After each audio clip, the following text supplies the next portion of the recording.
When you find out that people are walking into helicopter blades or tying chains around their ankles and jumping off the side of a ship, like that's very, very heavy to think about and very heavy to talk about. But the amount of pain that it takes to take your own life in any manner, doesn't matter what it is.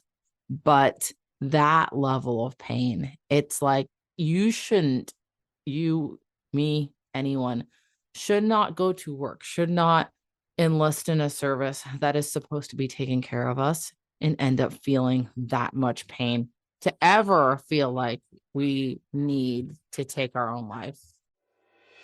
Welcome to Your Story Doesn't End Here, the mental health podcast of military and veterans who refuse to be silenced. I'm your host, Rachel, and my mission with this podcast is to be a voice for those who don't have a voice, bring awareness to mental health issues, provide value and solutions, and to change the culture when it comes to mental health within the DoD organizations.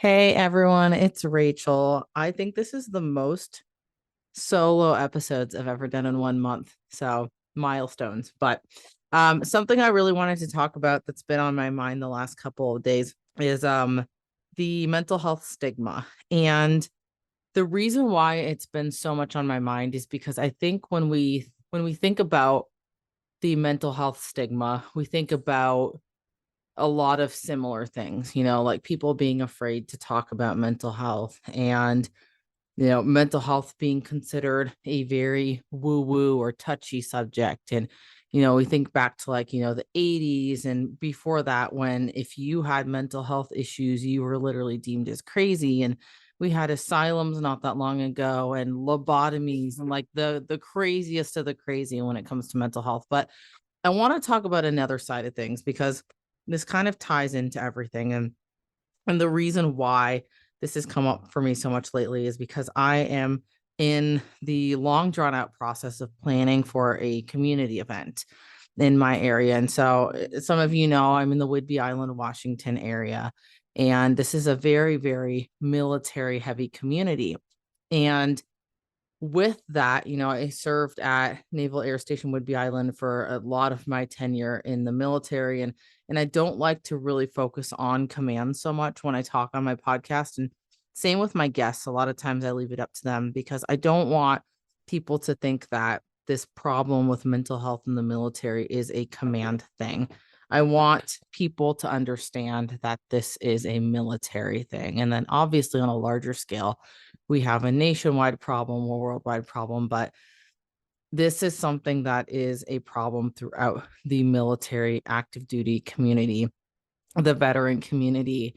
And there are some commands that are so much worse than others, but I think a lot of those get highlighted a lot in the news and it just kind of gets brushed off and, we move on to the next thing. That's what people do. Also part of the stigma. But as I've been planning this event and, trying to gain community traction, what I found is that I find a lot of people that when I bring up the idea of mental health, people talk about how there's things we need to do. We need to take action doing this, and we need to make sure there's more of these therapists. And oh yeah, like mental health is something that's such a needed thing in this area. But then when it comes to that taking action piece, I find that it's very hard to gain traction on finding people that actually want to take action to create these changes in the general public, at least in my area. I can't speak for other areas, but what I found really interesting is I follow one of the community pages on Facebook, and I've posted multiple times about my event. The event is called Save a Life, and the website for it is savealifeevent.com if you happen to be in the area and you want to check it out.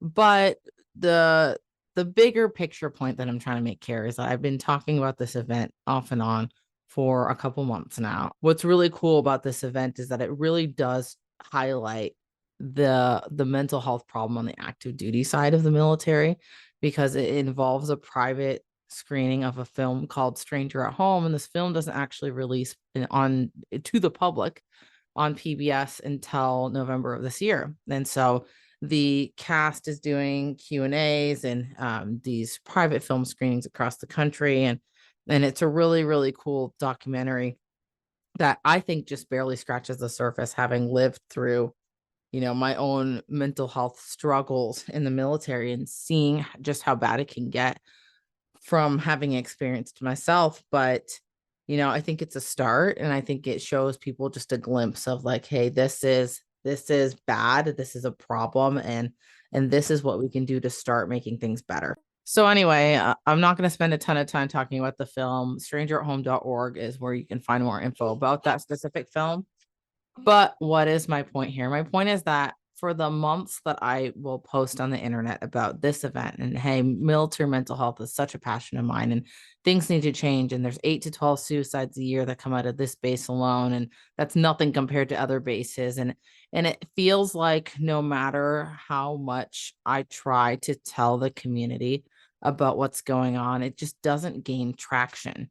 And I think a lot of that has to do with that stigma, right? Because I noticed the other day, I was observing that same community page, and there was a member of the community who had this idea of a Renaissance fair, which super, super cool. I used to attend Renaissance fairs when I was a kid, and I think it's a great, great community event. But one of the things that I observed is the amount of traction that this event gained on that community page, the amount of volunteers that were jumping on it, the amount of people who wanted to participate, people throwing ideas that hadn't even been thought of yet. And I was like, this is really, really interesting, because I don't, obviously, I'm not comparing and faulting anyone for one event over another, but to me, it just highlights the reason why I do the work that I do. And one of the many reasons. And part of that is breaking the stigma.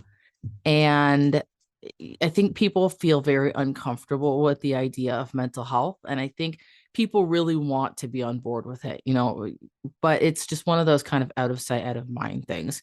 Unless people are directly impacted by someone who took their life by suicide, or, if someone has a family member or friend that was directly impacted by someone with mental health issues, or someone that took their life by suicide, or maybe there's a profound news article that comes out, people rally together and they say, oh, that's really horrible, we should do something about that, that should change.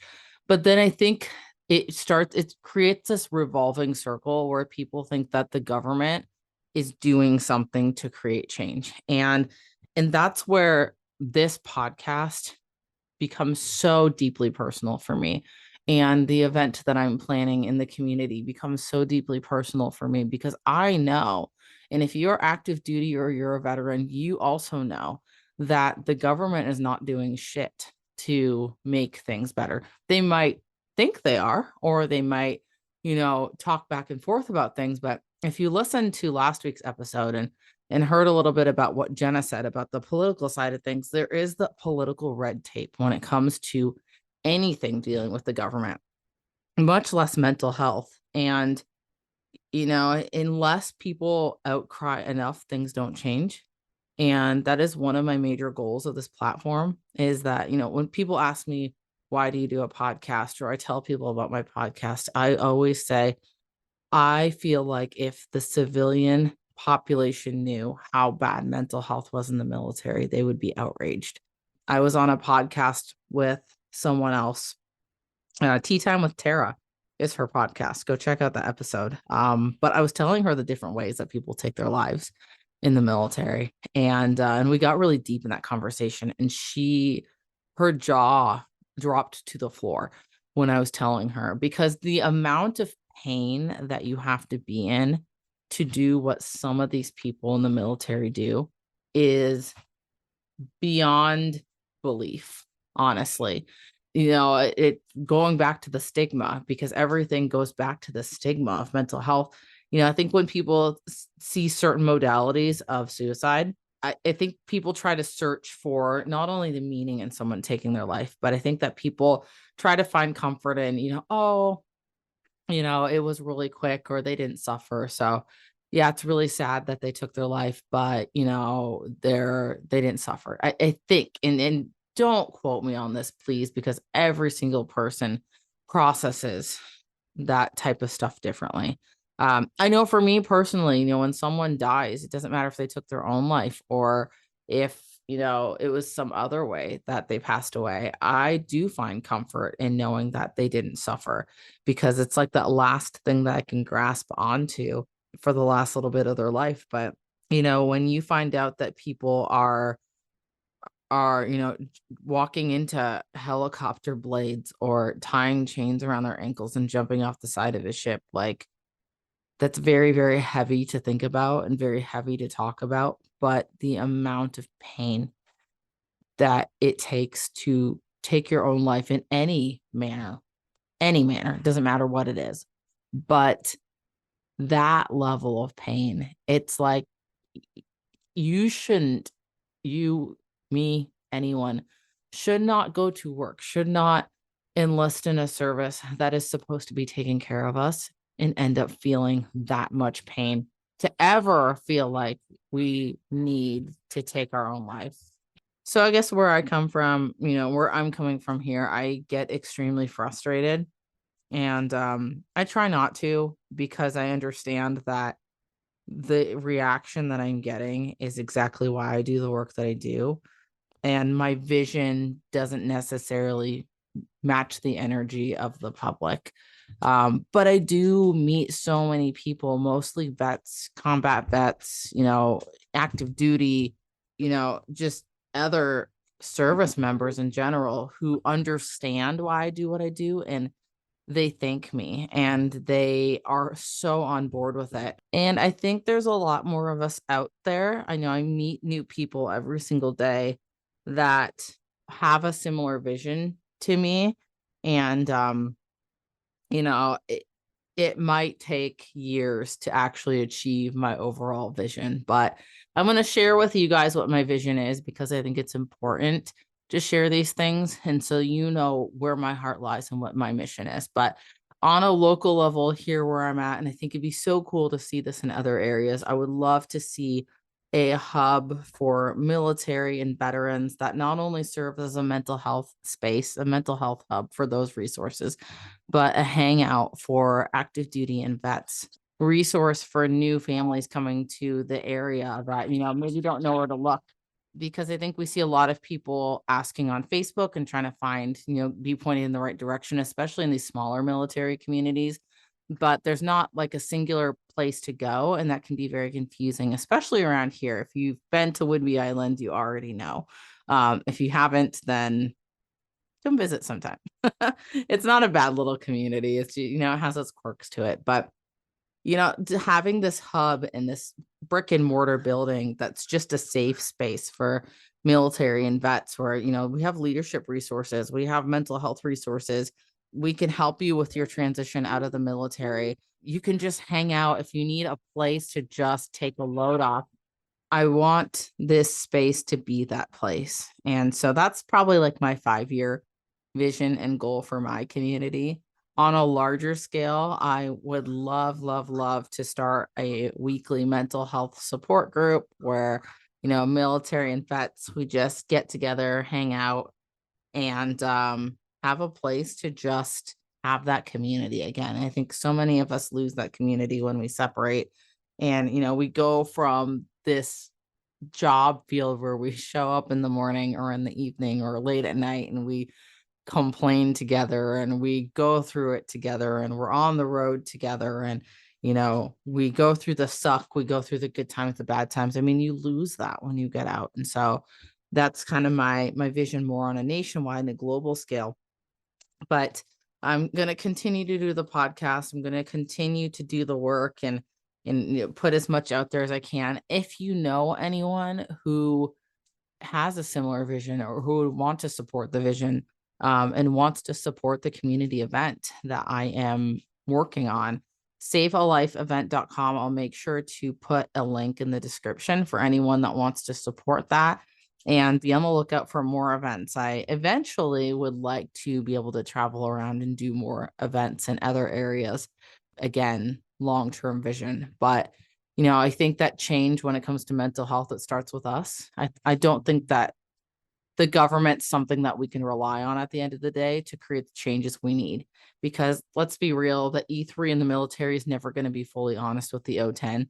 And the O10 probably isn't going to hear that passion and relay that passion on the way it needs to be relayed. So I think that there's so many disconnects. It's like the game of telephone.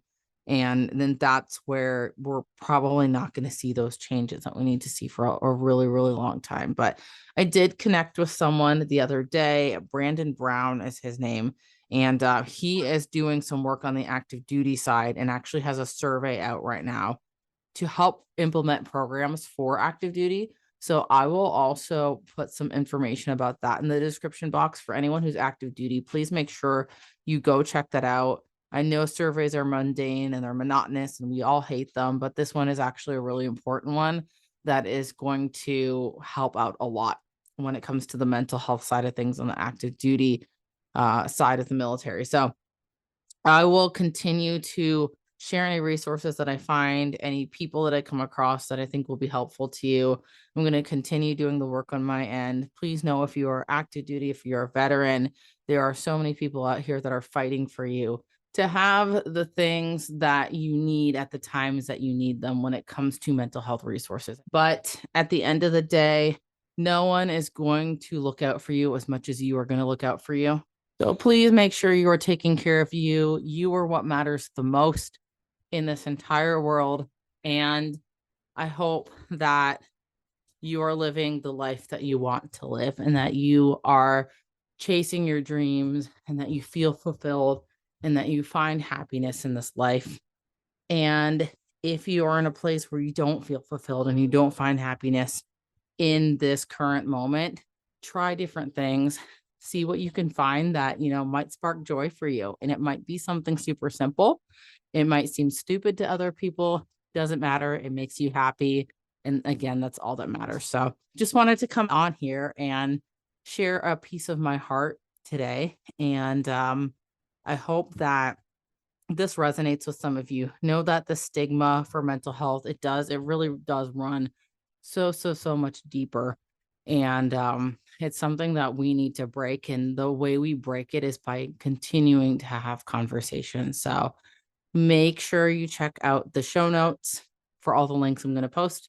Check out savealifeevent.com. Check out strangerathome.org. Make sure if you're active duty, you fill out that survey for Brandon Brown. And I will catch you guys next week. Thank you again for tuning in every week. Appreciate the support, and we'll see you next Monday. Thank you for taking the time to listen in today. With your support, we are able to increase awareness of the mental health issues affecting service members and veterans today with the goal of creating positive change. If you got value from this episode, please take 30 seconds to subscribe and share this episode within your own network. Until next time, remember, your story matters, your mental health matters, and your story doesn't end here.